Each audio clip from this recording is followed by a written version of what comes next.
What's going on, everybody? Welcome to another brand new installment of Renegades Reviews, exclusively here as always on the Casa D18 Studios channel.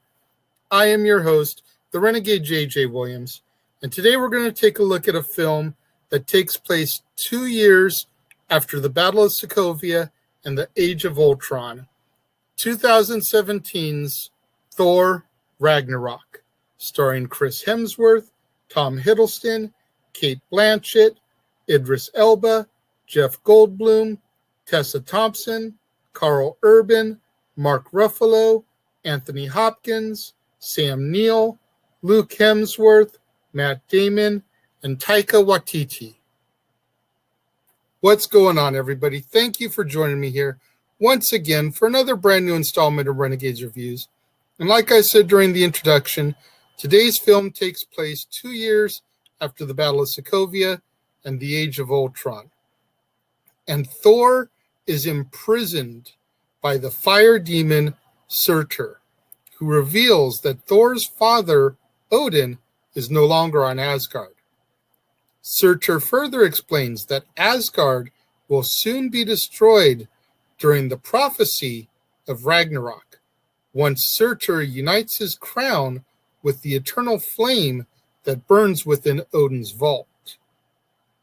Thor is able to free himself, defeat Surtur, and take his crown, believing that he has now prevented Ragnarok. Thor returns to Asgard and finds Heimdall gone, and his estranged brother, Loki, alive and posing as Odin. Thor exposes Loki and then forces him to help him find their father. They end up meeting Stephen Strange at the New York Sanctum, and with Strange's assistance, they locate Odin in Norway. Odin explains that he is dying and that Ragnarok is imminent, despite Thor's efforts to prevent it. Odin says that his passing will free his firstborn child, Hela, from a prison that she was sealed in long ago. Hela used to be the leader of Asgard's armies, assisting Odin in conquering the 9 realms. But when she became too powerful and ambitious, Odin imprisoned her and wrote her out of history. Odin then dies as Thor and Loki look on, causing Hela to appear. She destroys Mjolnir and pursues Thor and Loki as they attempt to flee through the Bifrost Bridge, forcing them out into space. When Hela arrives in Asgard, she defeats its army and kills the Warriors 3. She then resurrects the ancient dead who once fought alongside her, as well as her giant wolf, Fenris. She appoints the Asgardian Scourge to be her executioner, and Hela plans to use the Bifrost in order to expand Asgard's empire. But Heimdall is able to sneak in and take the sword that controls the Bifrost Bridge, before beginning to hide the other Asgardians. Thor ends up landing on Sakaar, a garbage planet that is surrounded by wormholes, where a slave trader known only as 142 subdues Thor with an obedience disc and sells him as a gladiator to the Grand Master, the ruler of Sakaar, with whom Loki has already integrated himself. Just as a side note, for those of you that aren't aware, the Grandmaster is the brother of the Collector from Guardians of the Galaxy. Thor recognizes 142 as a Valkyrie, one of a legendary force of female warriors who were killed off fighting Hela eons ago. Thor is forced to compete in the Grandmaster's Contest of Champions, where he faces off against none other than his friend the Hulk. Thor summons lightning, allowing him to gain the upper hand in the battle, but the Grand Master sabotages the fight in order to ensure Hulk's victory. Still enslaved after the fight, Thor attempts to convince Hulk and 142 to help him save Asgard, but neither is willing. Thor manages to escape the palace and finds the Quinjet that brought the Hulk to Sakaar.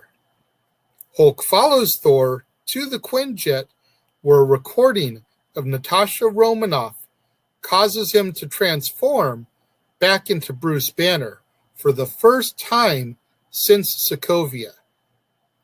The Grandmaster orders 142 and Loki to find Thor and Hulk, but the pair comes to blows, and Loki forces her to relive the deaths of Valkyrie companions at the hands of Hela. She then decides to help Thor and takes Loki as a captive. Unwilling to be left behind, Loki provides the group with the means to steal one of the Grandmaster's ships.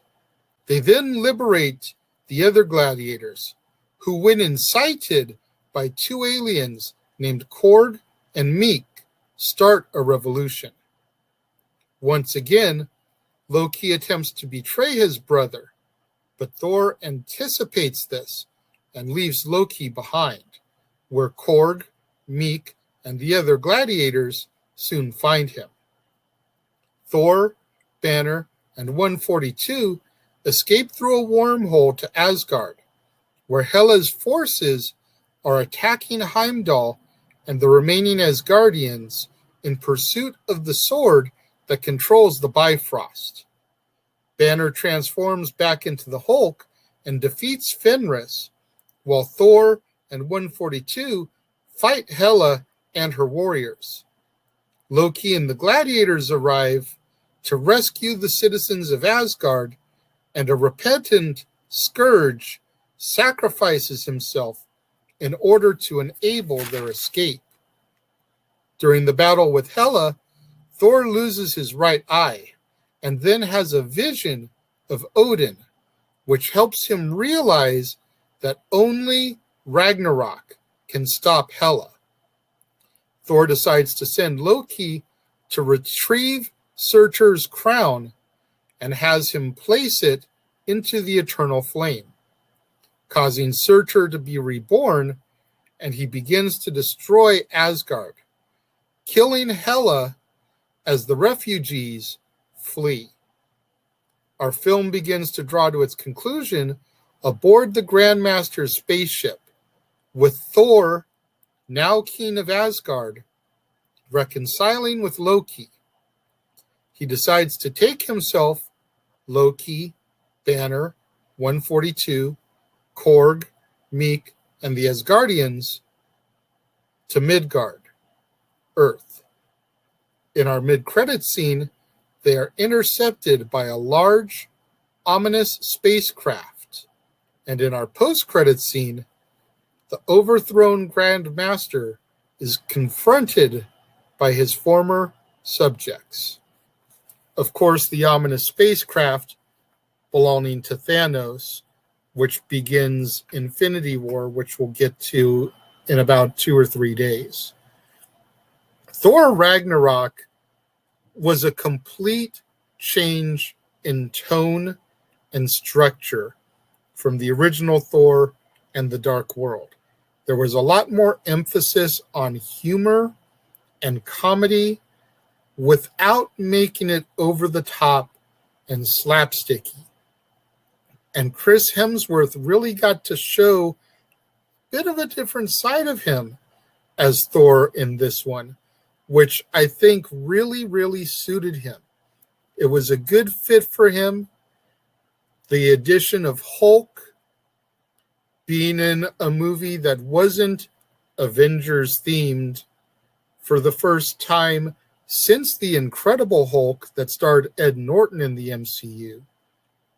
It was nice to kind of explore this other side of the Hulk getting a little bit more into the Asgardian folklore with the Valkyries and the Ragnarok prophecy,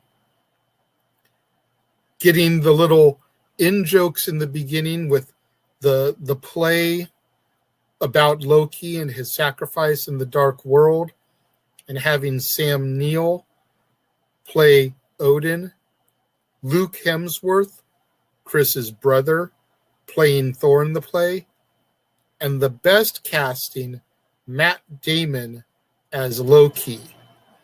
And the Easter egg there, for those of you that may not be aware, is that in the film Dogma, Matt Damon plays a character by the name of Loki.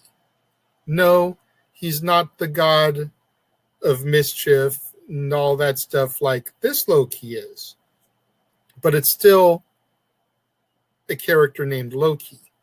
So for him to be the actor in the play playing Loki in a world where we've already acknowledged going to Captain Marvel, which granted release-wise came out after this, but storyline-wise we've already visited, and seen Stan Lee read the Mallrats script. Just one more way that the Kevin Smith View Askew universe ties into the Marvel Cinematic Universe. When it comes to my rating for Thor Ragnarok, I really enjoyed this one, definitely better than The Dark World.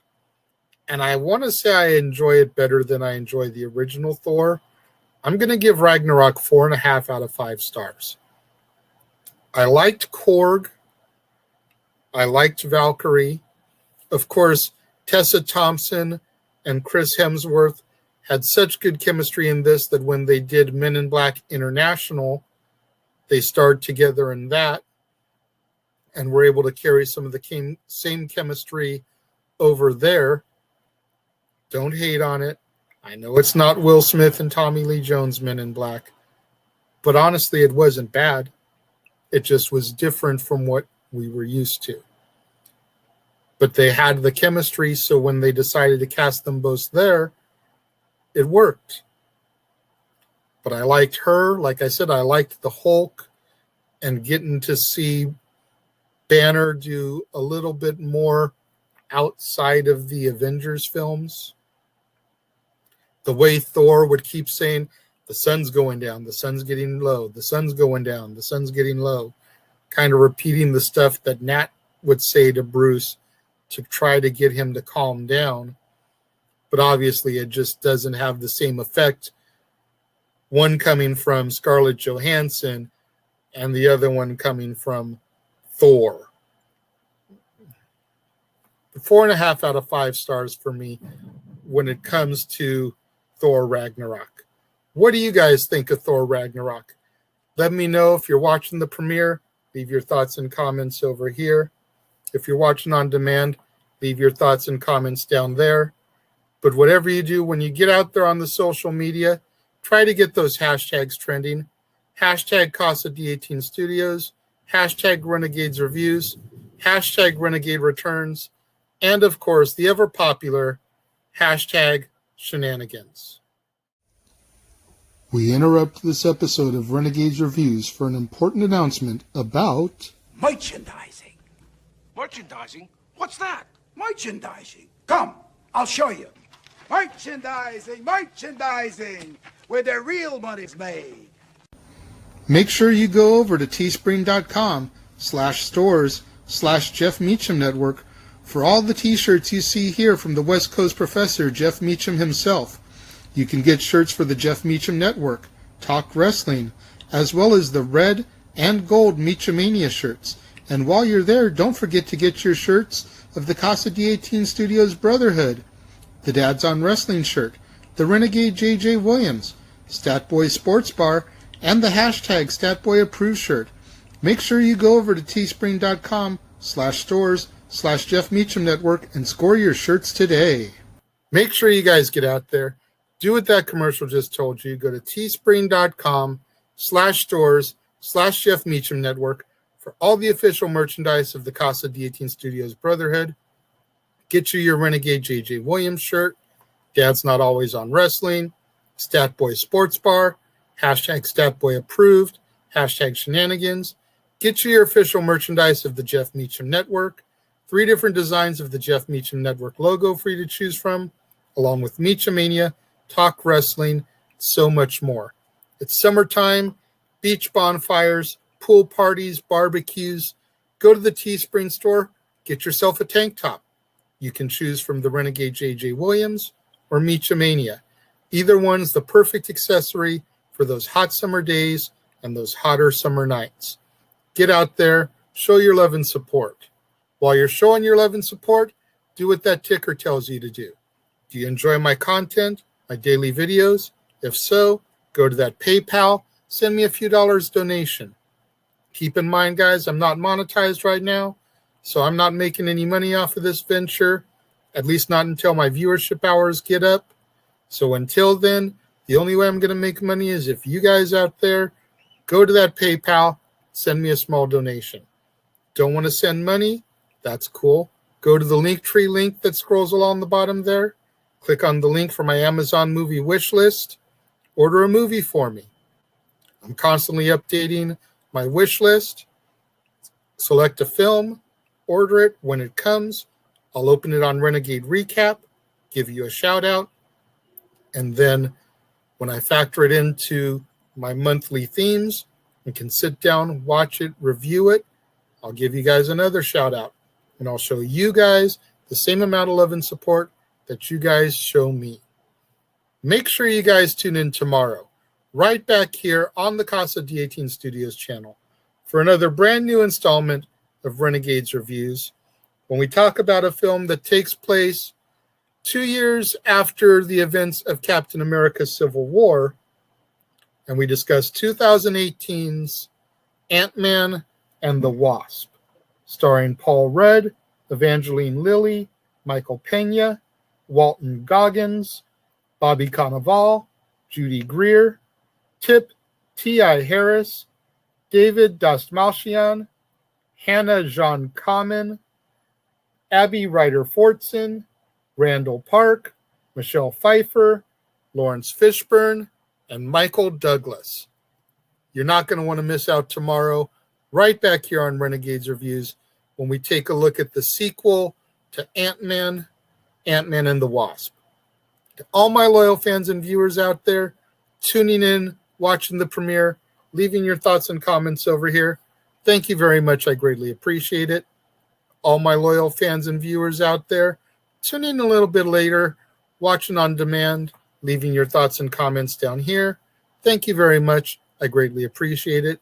I appreciate each and every one of my loyal fans and viewers out there that tune in and support me on a regular basis. Thank you very much for doing that. Thank you very much for watching, and I will see you guys next time.